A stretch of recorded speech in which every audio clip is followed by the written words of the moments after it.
របៀបឡើងចន្ទាយន្តយើងត្រូវចុចអានេះហើយទៅយើងត្រូវចូលទៅក្នុងយើងឧទាហរណ៍យើងចង់ឡើងទៅជាន់ទី1ជាន់ទី7យើងចុចលេខ7មកហើយបងប្អូនចុចប៊ូតុងនេះចុចប៊ូតុងហ្នឹងវានឹងបើកទ្វារយើងត្រូវចុចប៊ូតុងខាងនេះវិញហ្នឹងហើយវានឹងដើរទៅជាន់ទី7ហើយហ្នឹងហើយសម្រាប់បងប្អូនដែលអត់ទាន់ដឹងថាចន្ទាយន្តគេត្រូវឡើងវាមិនអញ្ចឹងណាហ្នឹងគេត្រូវធ្វើអញ្ចឹងគេឡើងតាមហ្នឹងគេត្រូវចុចអញ្ចឹងហ្នឹងហើយពេលដល់ជាន់ទី7វានឹងបើកទ្វារអូតូនឹងឃើញវាបើកទ្វារអូតូយើងហើយទៅឧទាហរណ៍យើងចង់ចុះមកជាន់ក្រោមវិញយើងត្រូវចុចអក្សរ G ឬក៏យើងចង់ចុះជាន់ទី1ជាន់ទី2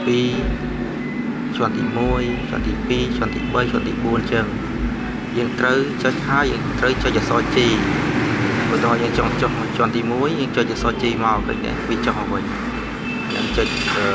យើងចុះមកជាន់ក្រោមយើងចុចអក្សរ G ទៅវាចុះមកជាន់ក្រោមវិញហ្នឹងនេះវាចុះមកជាន់ក្រោមអក្សរ G នេះគឺជាន់ក្រោមហ្នឹងបងប្អូនវាបើកទ្វារពេលមកដល់ជាន់ក្រោមវាបើកទ្វារអរគុណ